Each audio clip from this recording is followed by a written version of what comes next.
Some Christians treat these facts, that all the apostles were martyrs, as being historically certain or obvious, when they aren't. Excellent point. One might even say that they are dubious. I don't think it's the strongest version of that argument. Agree. And so I'm going to examine a variety of objections to it, and in the process modify the argument to make it more persuasive, to make a case for the resurrection. I'm all for tackling the best argument. Let's do it.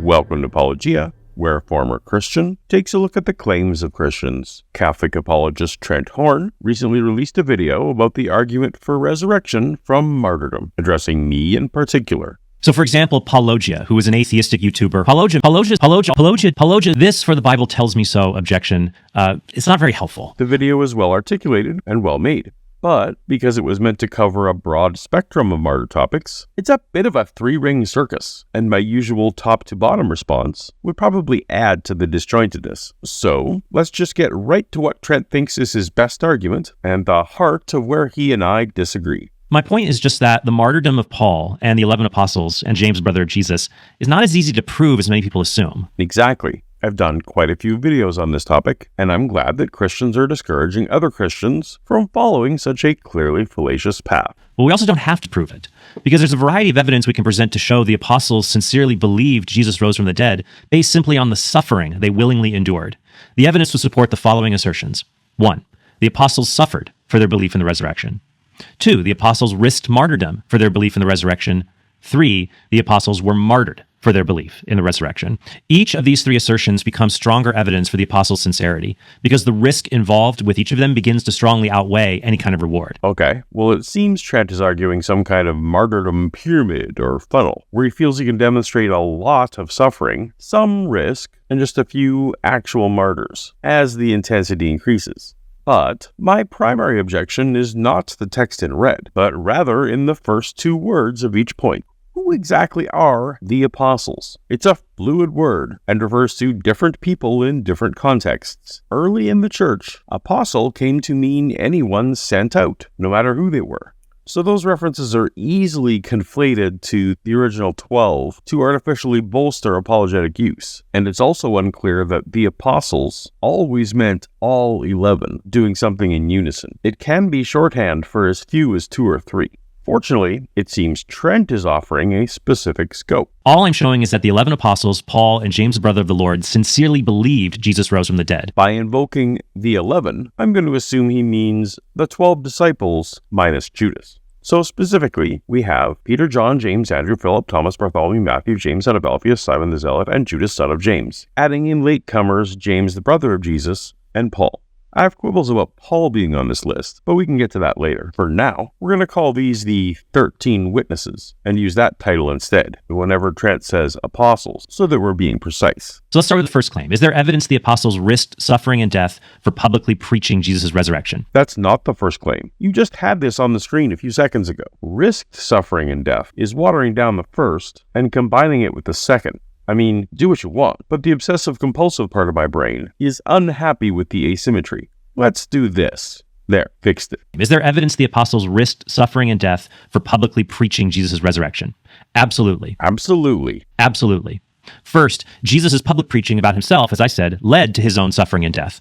So it was rational for the apostles to assume the same thing would happen to them if they preached Jesus' message. Excellent. So now Trent will demonstrate that Peter, John, James, Andrew, Philip, Thomas, Bartholomew, Matthew, James, son of Alphaeus, Simon the Zealot, and Judas, son of James, and James, the brother of Jesus, and Paul were all out preaching Jesus' message. In fact, let's just clean up Trent's chart here, too.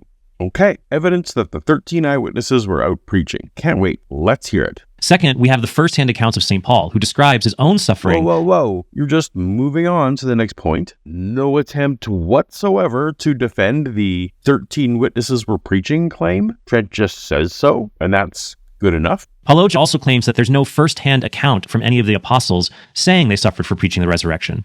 All we have are second-hand accounts, like the book of Acts. Before we get to the objection to my objection, first look at the claim that Trent didn't even bother to make, that Acts tells us that the 13 eyewitnesses were preaching. Does it? We start in chapter 1, shortly after Jesus ascended into heaven. And here we go, the list I've been rattling off. This is where it comes from. Are they preaching? No, they've been hiding in an upstairs room praying. Okay. Chapter 2. The Holy Spirit comes at Pentecost. Peter stands up to tell everyone they're not drunk. The 11 are there, but Peter is the only one that talks. Chapter 3, Peter and John alone go on their own side quest. Only Peter preaches. But in chapter 4, Peter and John are both speaking to people. Chapter 5 has Peter and the apostles, not sure how many, brought before the Sanhedrin and threatened with death for preaching. If I'm generous and say this is early enough for apostles to still be synonymous with the 12, then this is conclusive in the story. They're flogged, told to stop, and then sent on their way. After this, the use of the word apostle is fuzzy. Barnabas and Paul are explicitly included in the apostles in chapter 14, so it's definitely not a term limited in scope to just the original 12 by then, but probably before as well. Even so, if we go reference by reference, verse by verse, whatever group the apostles were, they're not preaching. Call me pedantic if you want, but even if I take it at face value, we had the original 11 preaching up until the first time they were told to stop. That's all Acts is evidence for. After that, it's just the Peter and John show. In the Acts of the Apostles that describe Peter and John being brought before the Sanhedrin. And then the Paul and Barnabas show. This is why I say that the 12 disappear from reliable history, and scholars agree with me. But, of course, I don't take Acts at face value. Paulogia dismisses evidence like this, as well as the Martyrdom of James, if he says it is only found in one source, like the book of Acts. Only source we have for the Martyrdom of James, son of Zebedee, is a single, non-corroborated New Testament document. And around here, we call that, or the Bible tells me so. This, for the Bible tells me so objection, it's not very helpful. Paulogia is assuming that in order to believe an historical account, it must be corroborated by something else. Of course. You'll never hear me say that you must have corroboration to believe an account, but we should always apportion our confidence for a belief to the evidence provided. A corroborated claim is necessarily going to be more evidentiarily sound than a non-corroborated one. Trent derides me for this very basic epistemological observation, but later, when Christian scholar Sean McDowell employs the exact same standard for the exact same book, Trent is fine with it. In recent interviews, McDowell has downgraded James the son of Zebedee from the highest possible evidence to the second highest possible evidence because James's death is only recorded in the book of Acts among the early sources. So Trent understands in principle. But most ancient history is uncorroborated. That's one reason why most ancient history is held very loosely by historians, and we don't base our very important life or policy decisions upon certainty about it. Suetonius' claim that Emperor Claudius expelled the Jews from Rome is only corroborated by Acts 18. It's not found in other ancient historians like Josephus or Tacitus. Okay, but you understand that is corroborated, right? Suetonius is a second source, so that particular Acts 18 claim is not a single source. So my single source objection wouldn't apply to this example. You see that, right? Pontius Pilate's scuffle with the Jews over golden shields in Jerusalem, it's only recorded in the Alexandrian writer Philo. This is true, though in my view, this story is a direct dovetail to the Standards in Jerusalem story about Pilate told by a separate historian, Josephus, highly consistent in theme, behavior, motivation, and unfolding narrative. But the reliability of both stories are absolutely debated because they're single source, though some argue against them just because they undermine the gospel portrayal of Pilate. And Josephus is often the only source for important events in history at that time, like the siege of Masada. That's a terrible example, because the historicity of the siege of Masada is hotly contested, precisely because the archaeological evidence at the site does not seem to support the story. Go see these books or papers, or others like them, for more. But really bad example. You don't see Paulogia saying these are cases of Philo tells me so, or Josephus tells me so. I would if I'd been indoctrinated from infancy to blindly accept anything Philo or Josephus said, and there was a popular song in place about it. But now, I absolutely do caveat single-source claims, like the story about Nero scapegoating Christians for the Jerusalem fire, found only in Tacitus. If all of history is to be believed in the way they do, that Nero, around that time, was persecuting and killing Christians as a scapegoat, because in order to cover for a fire, whether or not you think that's true, a lot of people will accept that Nero was using Christians as a scapegoat. It helps my case, but I still hold it only tentatively and try to present it as tentatively. Everyone at that time was religious, be they Christian, pagan, or Jewish, and they believed in miracles. Yet skeptical historians can at least believe the mundane events in those writers. As you can see, even mundane claims are held tentatively. But you are wrong about this. The credibility of mundane claims is greatly reduced by being adjacent to an outlandish claim. If you tell me you ordered a pizza, I'll take your word for it. If you tell me you ordered a pizza to feed the pet dragon in your garage, I'm probably now so skeptical, I'm not even sure about the pizza or the garage. That's just the way life works. This is compounded all the more when the writing in question has a strong, clear religious motivation. The book of Acts is desperate for me to believe the supernatural parts, to the extent that invention or exaggeration of other details seems plausible and likely in service to that desire. And the suffering and persecution described in the book of Acts would fall into that mundane category that any scholar should accept. And frankly, scholars do accept that. Christian New Testament scholars, whose jobs depend on signing statements of faith, accept them, sure. But I mean, Trent spent a section of the video talking about one of the high-profile scholars who does not accept the mundane parts of Acts. One scholar who has criticized claims of early Christian martyrdom is Candida Moss in her book, The Myth of Persecution, How Early Christians Invented a Story of Martyrdom. See? Also remember that we're comparing ordinary claims. If we can trust a single source to tell us about a battle that happened in the ancient world, or a protest that broke out, or people being expelled from their homes, why can't we trust a single source like the book of Acts that attests to the ordinary claim that some people were persecuted for their beliefs? Are you really trying to tell me that you're advocating that all historical sources have the same credibility factor, that a financial document or a travel log is the same as a propaganda leaflet or a religious text? If so, I'm looking forward to hearing Trent blindly affirming all of the mundane claims found in the Quran and in the Book of Mormon and in the National Enquirer.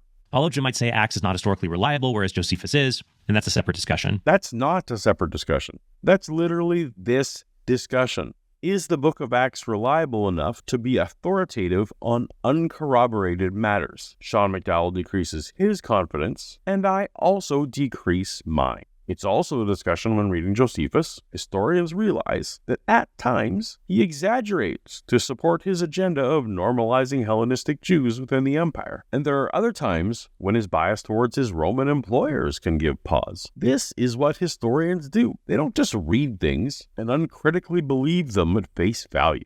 But to simply assume the testimony of Acts is not enough to prove an ordinary fact, but Josephus' testimony demonstrates a bias against the New Testament evidence instead of an honest assessment of it. It's not my assumption. It is my honest assessment after considered evaluation, where I had to overcome my bias of decades of completely blindly buying anything Acts had to say. It wasn't a worldview issue. I was a Christian. But let's put a little bow on our evidence checklist for Trent's claims. For the sake of argument, we're going to put a check mark beside Peter, John, James the brother of Jesus, and Paul. All the 13 witnesses that Acts names as preaching after the first scolding. What do you have for the other 9? Paulogia also says there's no evidence in the New Testament that the apostles besides Paul, Peter, James, and John even preached the resurrection. But it seems unlikely they would have been known as apostles, a title which means messenger, or that they would have figured prominently in the Christian community if they just sat around and didn't do anything. What? What makes that unlikely? Serious scholars doubt that Jesus was born in Bethlehem. They doubt the census, Herod killing infants, the release of Barabbas, the existence of Joseph of Arimathea, the God claims of Jesus. The list goes on and on. You really think it's implausible for people to have become known by nicknames they didn't earn? We have far more resources to investigate this stuff than they would have had in the first century, and you're still needing to admonish uncritical acceptance within your Christian community. If you're just an average Christian who has heard the story of Peter being crucified upside down or Paul being executed by being beheaded, you might assume these stories are in the Bible, even though they're not. I'm afraid I'm going to need a little more evidence than Trent's personal incredulity about ancient nicknames. The Gospels describe the disciples preaching during Jesus' earthly ministry. This was before Jesus died, so would be irrelevant to professing Jesus' resurrection. And it describes Jesus giving all of them the Great Commission to preach the gospel to all nations. I'm not convinced Jesus actually said that. But even so, the utterance of a request is absolutely not evidence that anyone actually followed through on the request. A recording of a mom asking her kid to clean his room is not a demonstration that the room is actually clean. So once again, there's no reason to doubt that all the apostles were involved in church planting and public witnessing. Are you kidding me? I'm being overly generous in granting even 4 from Acts. And for the rest, Trent has offered only his own credulity of what? of tradition, I suppose. This is a huge red flag. Even though these activities brought with them the threat of persecution and death, thus evidence of the sincerity of their beliefs. Show me, don't tell me. Even on the most modest, most watered-down martyr claim that he can make that at least these 13 witnesses were out preaching, there is completely insufficient evidence. That James was willing to endure suffering and even death is evident in his decision to lead the Jerusalem church after the death of James, the son of Zebedee. You know what? That's fair. There's independent corroboration of James being the head of the church. We have no evidence of what James, the brother of Jesus, believed, what he claims to have witnessed, or what he was actively preaching, but I'll give him to you on the willing to die scale for accepting a leadership position. But can we show the apostles were martyred, or that they accepted the ultimate risk of death instead of rejecting their faith? Okay, I guess Trent is resting his case on the willingness argument, and we're moving on to the final stage. While the church affirms the martyrdom of the 11 disciples except for John. By church, Trent means the Catholic Church here. Unlike my Protestant faith, which was built upon sola scriptura, or by scripture alone, Trent's faith includes church tradition as authoritative. I'm not even sure why a Catholic would be making a video like this. If the church says the 11 were martyred, then the 11 were martyred, right? Evidence bows to authority. If I keep interacting with Catholics, I may need to come up with a "or the Pope tells me so" jingle. More skeptical scholars are likely to reject many of these accounts as being legendary because the earliest sources for them are a century or several centuries later. That leaves Peter, Paul, James the brother of Jesus, and James the son of Zebedee. Okay, so let's bring up our checklist. Peter, Paul, James the brother of Jesus, and James the son of Zebedee. So the only difference between this and the preaching checklist is James the son of Zebedee. Now, didn't we already hear something about him? In recent interviews, McDowell has downgraded James the son of Zebedee from the highest possible evidence to the second highest possible evidence because James's death is only recorded in the book of Acts among the early sources. Ah, yes. James the son of Zebedee is on shakier ground. We've already gone over the insufficiency of Acts. If I'm going to blindly accept Acts, then I'm just swallowing the resurrection with it, and this whole conversation is unnecessary. Comparing these lists, they're so close to identical, it's almost like the artifice of nuance being put forth in the willing to suffer position made no evidential change whatsoever. Maybe it gets watered down, because for a death to be a guarantee of sincerity, my criteria are pretty clear. First, the person claimed to have witnessed resurrected Jesus. Second, the person had a chance to save their lives by recanting. And third, rather than recant, they chose to die. Trent does seem to understand the evidential importance of the martyr candidate being in a position to actually know, as he gives the standard response to the sincerity of 9/11 hijackers. Present-day believers are not in a good position to know from their own testimony if the miracle happened. But the original witnesses of the miracle, who were in a position to know if it really happened, do provide compelling evidence worth taking seriously if they were sincere in their testimony. And yet, Trent hand waves away my observation that while Paul claims to have seen a vision of Jesus, what he saw necessarily had to be different than the pre-ascension Jesus that the other 12 on the list experienced. Unless, of course, you're willing to say Jesus came back to earth and we're actually waiting for his third coming. Paulogia says Paul doesn't count as a witness of the risen Jesus because Paul may have only seen a hallucinatory vision, so his willingness to die doesn't prove anything. But what Paul saw is a separate question. All I'm showing is that the 11 apostles, Paul and James, the brother of the Lord, sincerely believed Jesus rose from the dead because they risked being persecuted about it.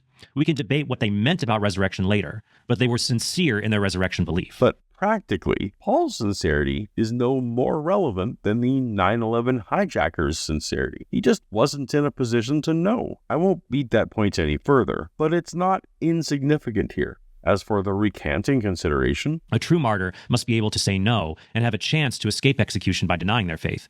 Otherwise, he's just a victim of circumstance, like someone who dies in a church bombing, for example. Trent doesn't deny that there is no evidence that anyone on his list was ever given a chance to recant. But what he does do, surprisingly, is appeal to a different point in history as a way out. At the end of the first century, Pliny the Younger, a governor of Bithynia, asked Emperor Trajan what he should do with Christians who suspiciously gathered in groups early in the morning, which is something rebels often did.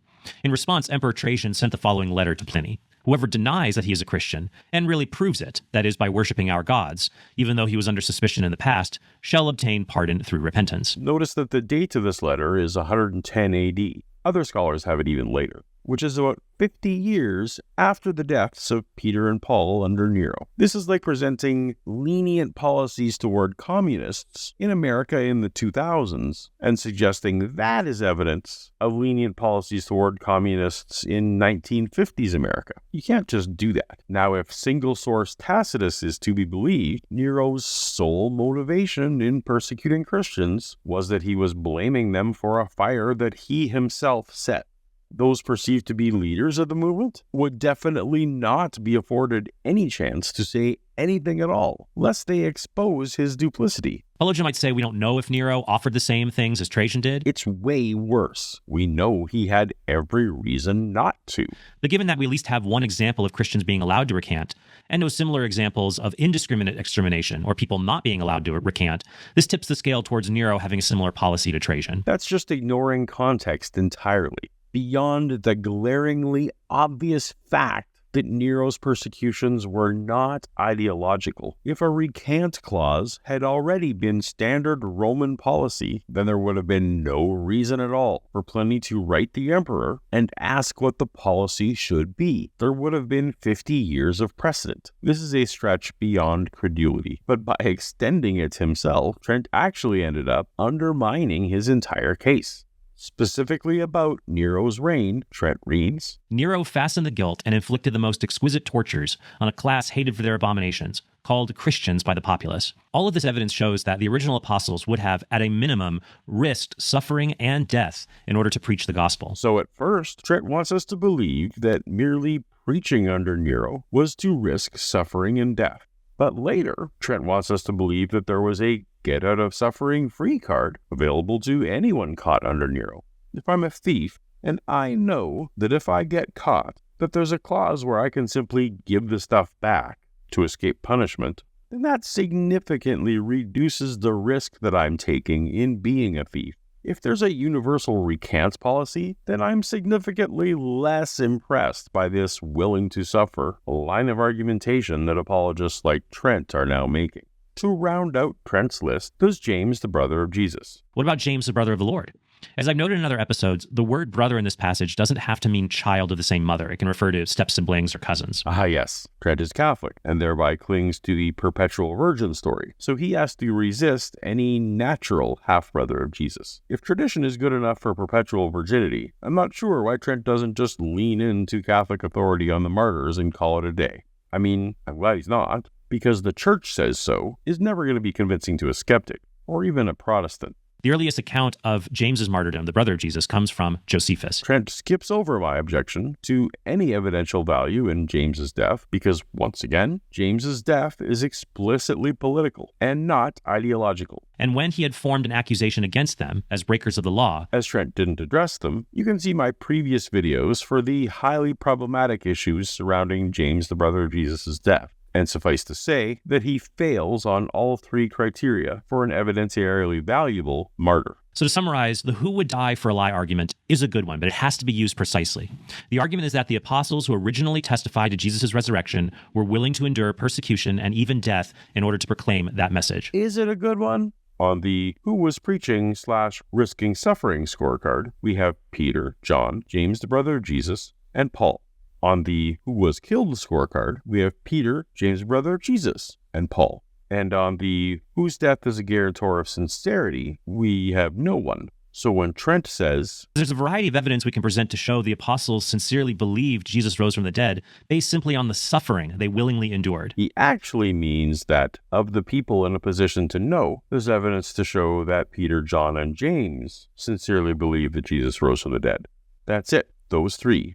That should look familiar to regular watchers of my channel. So for example, Paulogia, who is an atheistic YouTuber who often criticizes arguments for the resurrection, has a video on the argument where he raises the point that the disciples could have been sincerely mistaken about the resurrection. That's the one, my How Christianity Probably Began, No Resurrection Required video for a New Testament scholar-approved, completely naturalistic explanation for all the evidence actually in question, and not merely the wishful thinking traditions being kept alive by preachers and apologists. I'm not going to address that claim in this episode. Aww. I'm also happy to chat with Paulogia if he has disagreements about my assessment, or maybe have a general chat about the resurrection or a debate. I would absolutely love and welcome that. consider this an invitation to come on to my Paulogia live channel for a friendly conversation on the resurrection, or let me know when and where you'd prefer. You seem like a very honest interlocutor, which I appreciate, and so that sounds fun. I hope it happens. For more videos on Christian martyrdom, tap on the thumbnail on screen now for the full playlist, and I'll see you over there.